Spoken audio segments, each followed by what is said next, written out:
Assalamualaikum warahmatullahi wabarakatuh. Oke, perkenalkan dulu ya. Perkenalkan, nama saya Siti Salwa Salafia dengan NIM 12320201188, mahasiswa Prodi Pendidikan Agama Islam di UIN Sunan Gunung Jati Bandung.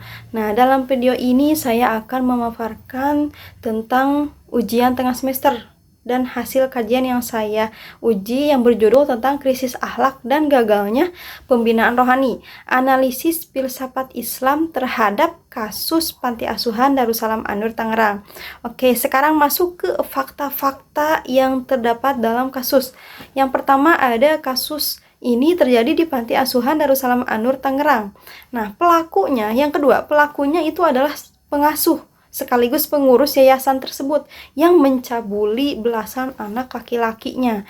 Terus, yang ketiga, panti tersebut tidak terdaftar di Kementerian Sosial. Yang keempat, warga sekitar menyebut bahwa yayasan itu tertutup dan sulit untuk diakses oleh publik.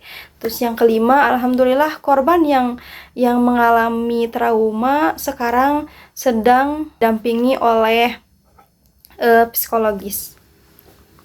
Oke, sekarang kita masuk ke latar belakang masalah dan realitas umumnya pada pandangan filsafat Islam. Oke, filsafat Islam ini memandang manusia sebagai makhluk yang berakal dan berjiwa.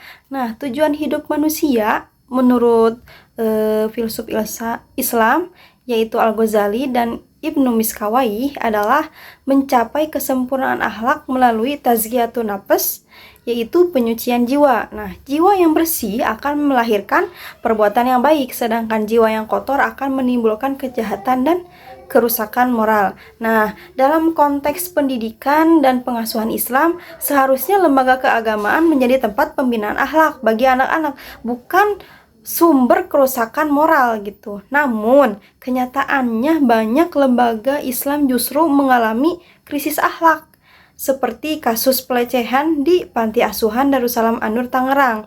Nah, hal ini menunjukkan adanya jarak antara teori ideal filsafat Islam dan praktik nyata di lapangan.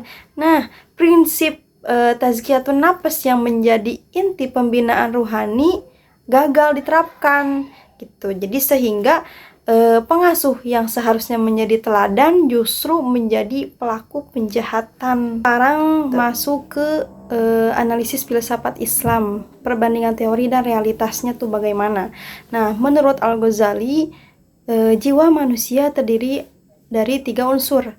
Ada nafas amaroh adalah jiwa rendah, nafas lawamah jiwa yang sadar, dan nafas mutmainnah jiwa yang tenang.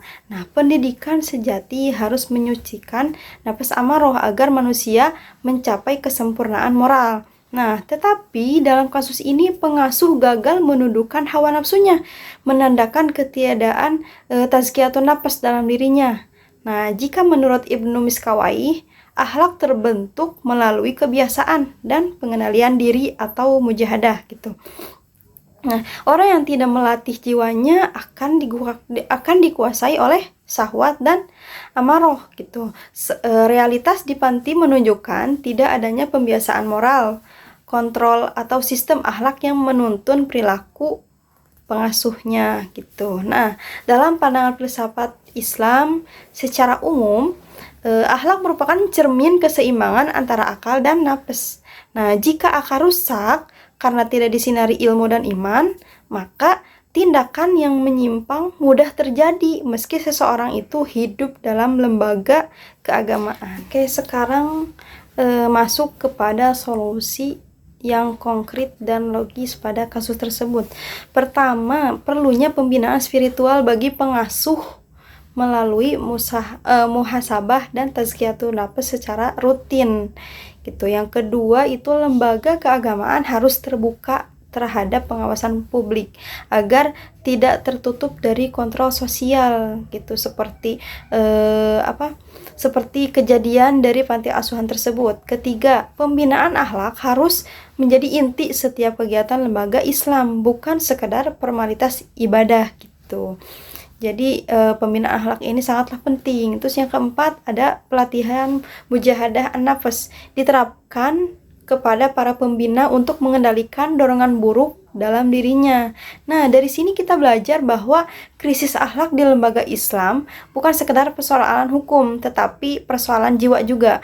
Nah, filsafat Islam mengingatkan bahwa tanpa penyucian jiwa, pengetahuan agama tidak akan melahirkan kebaikan gitu. Karena itu, pendidikan dan pengasuhan Islam harus berawal dari pembinaan rohani yang sangat mendalam. Semoga kajian ini menjadi pengingat bahwa pendidikan Islam sejati adalah pendidikan yang menyucikan jiwa dan menumbuhkan akhlak pada anak di lingkungan sekolah atau lingkungan pendidikan.